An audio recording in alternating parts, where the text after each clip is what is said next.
Learn those tools, real lessons to live by.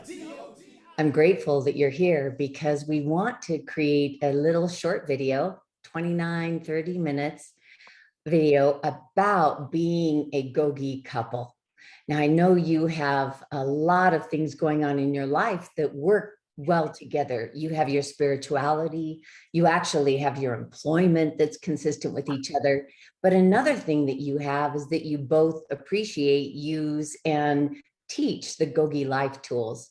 My question is, there are many of our students that say, how do I get my wife or my husband involved? How do I get my partner involved?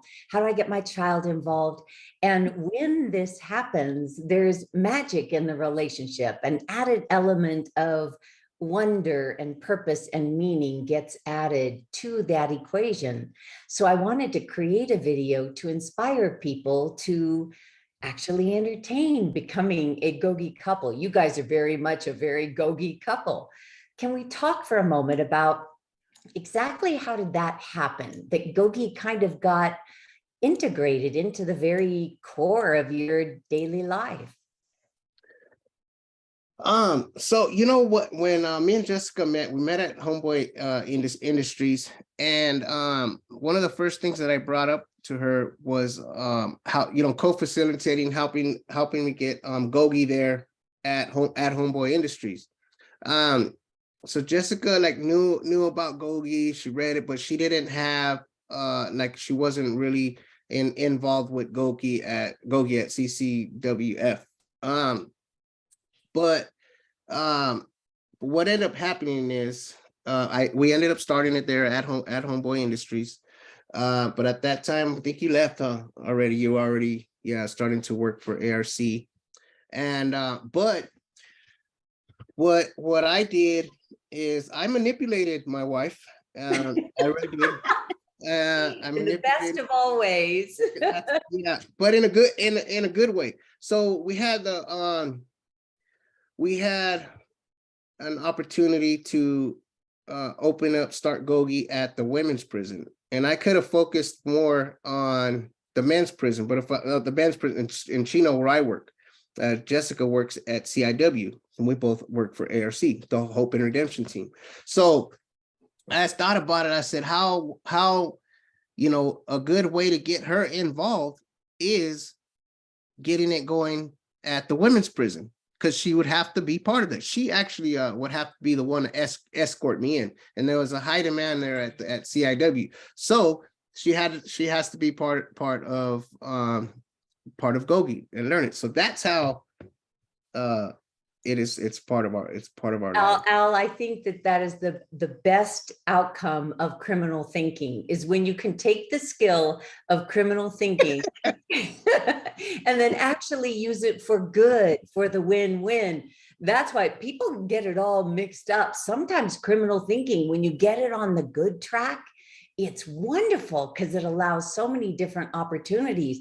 For example, had you not had that ability to think outside the box, one, Jessica would never be here and we wouldn't have a program at the women's prison. So Jessica, did you know that he was trying to manipulate you?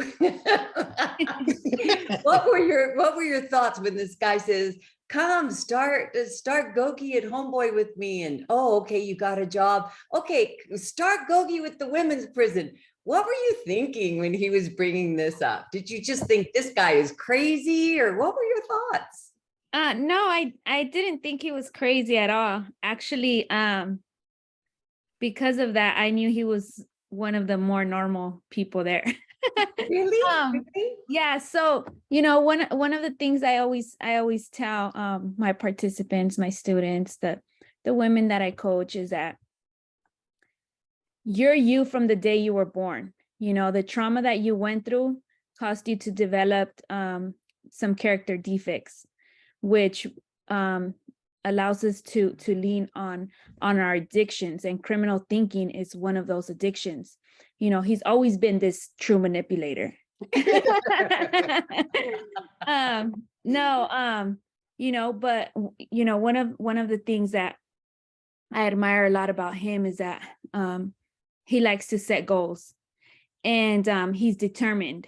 and that's what it is. And he'll find ways to get it done. He knows how to think critically and get things done. And so, you know, people may say that's manipulating, but in all honesty, no, he's been a go-getter since he was a young kid. You know, unfortunately, we went through some traumas in life, which we had to develop negative coping skills. And Gogi has been a big part of his life, and, you know, has helped him become the person that he is today, which I'm very grateful for. And what does that mean to you to know that, you know, these Gogi life tools have been a big part of him kind of shedding the trauma, shedding the criminal thinking, and allowing it to be goal setting and inclusivity and helping everybody? This is the little feral cat. He's so fat. Yes, she likes to eat. That- I that's- think can't say that word. Just Yeah. say healthy. yes. So It might cute. offend her. She, I think, living on the streets, she developed an eating disorder. Now she can't get enough of it. So, Oh, I wonder if that's what my cat Our has. cat is the same. He's gaining a lot of weight. yeah, I'm telling you, if they're on the streets, they panic. They don't know. You know, they're not dissimilar to humans. When we are living on the streets, or when we are in a traumatic environment, we develop a coping skill, and that gets wired in our brain. And then we play that pattern out. No matter how many times I feed her, she still looks at me and like she's pretending she's starving. So I have to go feed her a little bit more. Hopefully at some point, that little kitty, she's trusting now, but that's so sweet. But yeah, she's a little feral cat that just walked out from underneath a tree and claimed me, and now she's my boss. So it's not dissimilar to humans in that, like you said, Jessica, we are all born these perfect beings, and through no fault of our own, we have to develop these coping tools just to survive. But once we get to a point where we can start shedding those coping tools, that beautiful part of us emerges. What I like about you two, and I've just admired for so long, is that you are consistently driven by a mission and a vision for your lives. Your lives, being a couple is not easy. It's not easy in today's society to remain solid, but because you have a shared mission and a shared vision and shared approaches, your relationship is strong. Can you talk to me a little bit about that shared mission and vision and sharing the Gogi life tools? How does that help you over those inevitable rough patches that every relationship runs into? You want to go? Sure. I'll touch a little bit on that. So, first of all, the first thing that we have in common is that we both love the Lord, and we put him first in our life. And when times get hard, we know that we can't do it on our own. We know that we have to rely on him and just bring everything to him. However, he has, blessed us with these curriculums that have allowed us to go through the process of healing. And we both pretty much have a lot of that stuff in common, to where, we had similar traumas, we healed from them. And the vision that we have today in our lives is not to go backwards, but to continue to share our story to help other people get to where we're at. And one of those examples is having a healthy relationship with communicating and also being flexible. But first of all, we knew that we had to be committed to one another. And that was both something that we both took seriously.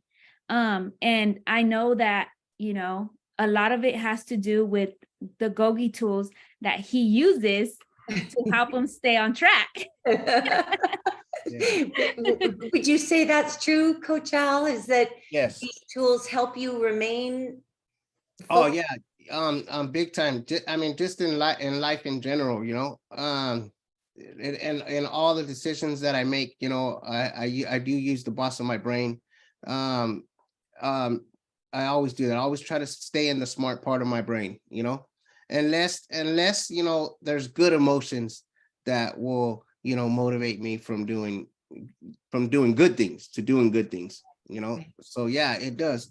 The other thing that, you know, we have in common, I was just telling somebody last night, like we don't argue, we don't get into fights. We, you know, our relationship is not we're not like, it's a very, very, very good one, because we do have the same goals. You know, we lead a ministry, we work together, we both go in prison and facilitate for the Hope and Redemption team, for ARC. But the main thing is, our what we do is we live the ultimate freedom tool, you know. We Yes. totally live that like it's, you know, and it's living a life of service. It gives us ultimate freedom. We're constantly driven and just is giving back, you know. You know, a lot of people can look at your life and say, yeah, this doesn't apply to me. I don't have this kind of girl. I don't have this kind of guy. I don't have that kind of this. I don't have. Coach Al, I remember when you first got out, and I remember it was not easy. Yeah. And I remember some of the struggles, some of the family struggles, some of the housing struggles. I remember struggle upon struggle before you even had a ministry, before you even had a job. I remember your mountain was Mount Everest, and you were clawing your way up to the top. So anybody that says, well, that doesn't apply to me, that they aren't like me, they can't relate to me, all I got to say is you have no idea. Yeah. You have no idea. Of course, I met Jessica long after she had landed and gotten her roots. But when you just landed here in this foreign country called outside of prison, it was not an easy road for you. Can you speak for a moment about the challenges you faced and how you held on to those tools and you built the infrastructure utilizing those tools? Can you speak just for a moment how this is not picture perfect? This has not always been this way for you guys worked hard to get to this place where you now enjoy a life of ultimate freedom.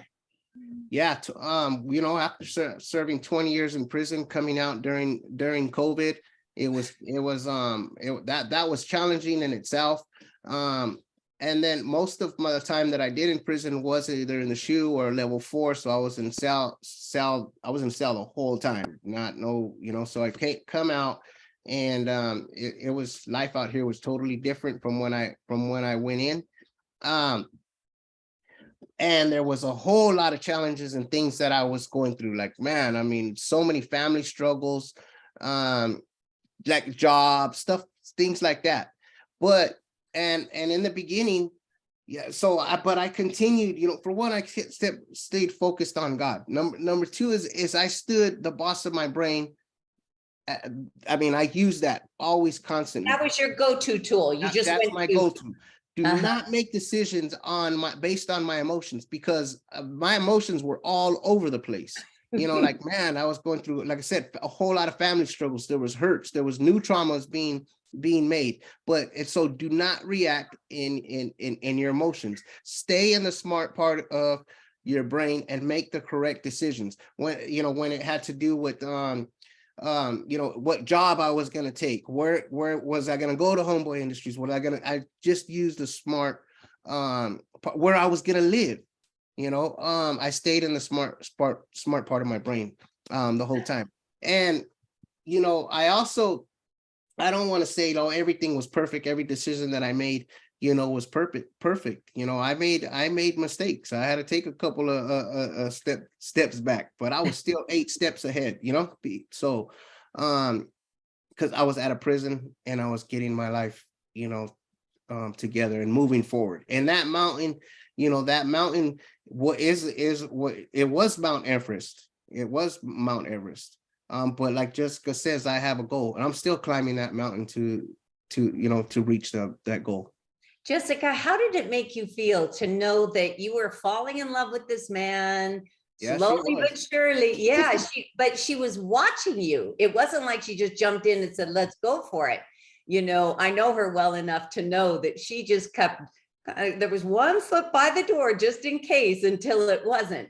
What was that point, Jessica, when you said, okay, I'm all in? What was it that let you know I am safe with this man? My heart is safe with this man. My man and I are aligned with the same goal.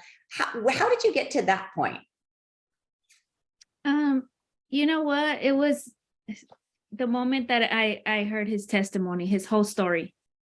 You know, for me, because we related so much. So, you know, like he talked about coming home after serving all that time, coming home after, you know, serving 17 years in prison. I couldn't relate to anybody out here. Right. Or on a whole nother level Yes. that I didn't understand.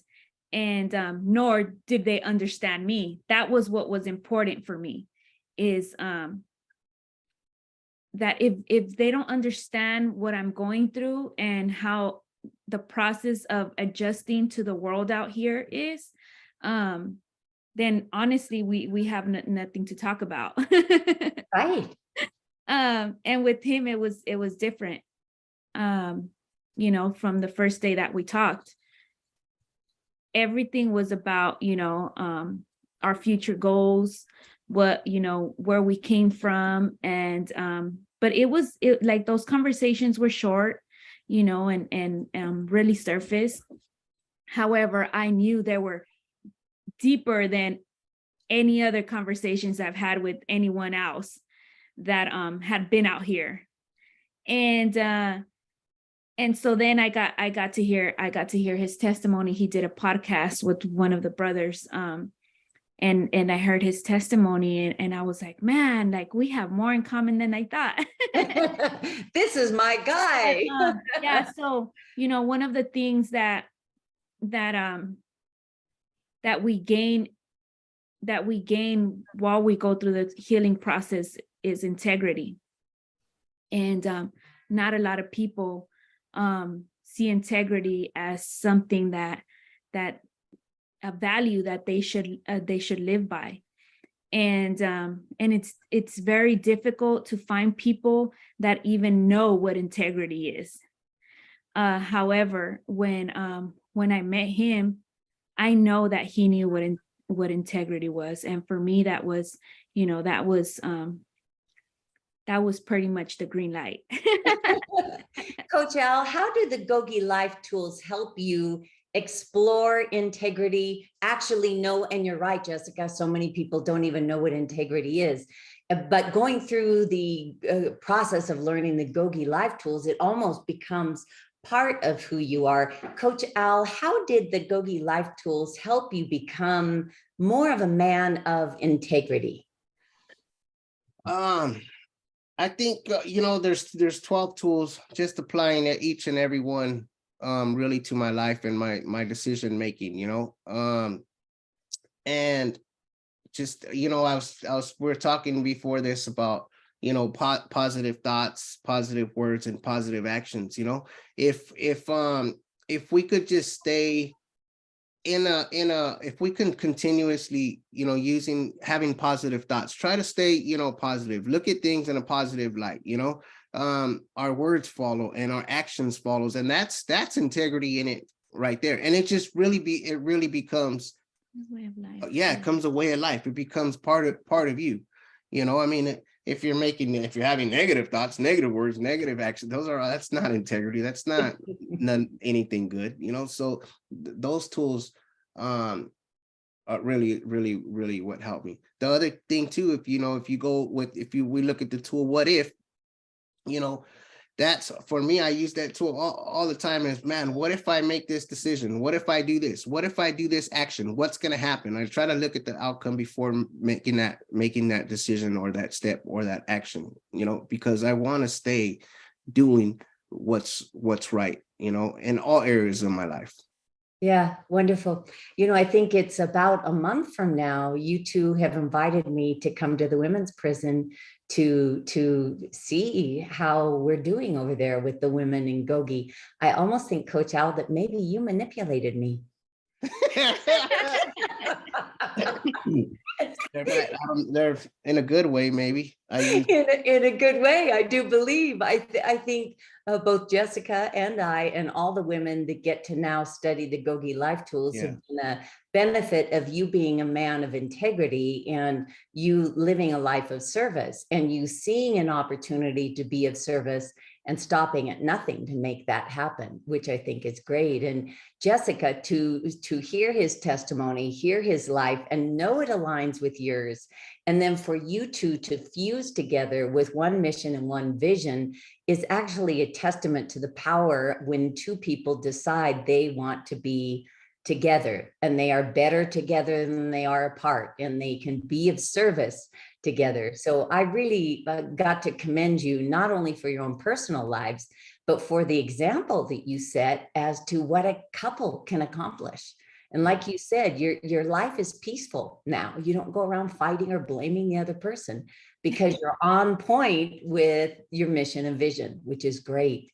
We're going to close up pretty soon, but I want to hear some encouraging words for couples, because being a couple in today's times when it's so easy to not be devoted or not being committed, I'm certain there are a lot of people that want to hear some encouraging words about the benefits of being a couple. Can you guys just kind of give some encouraging words to our viewers? Yeah, I can start. So, just like you said, that we're better together. That right there is, is key to everything. Where I lack, he shows up. Where he lacks, I show up. And we're constantly, it's not about, looking out for self, looking out for one another, but it's about looking out for each other to reach our goal, right? And to get to bring our vision to fruition. I do want to encourage other couples to communicate and also be willing to be flexible with one another. Mm-hmm. Get to learn each other's love language and continue to be positive. When if I wake up in a bad mood, because I wake up in a bad mood, I have to quickly ask myself, like, what am I in a bad mood about? And really there's nothing. It's just I'm sleepy. And so I have to start doing like positive self-talk to myself, like it's gonna be a beautiful day. Then I see my husband, he makes me smile. I look for the good things in him to help me stay positive. And if he wasn't here every morning, I wouldn't get to experience that.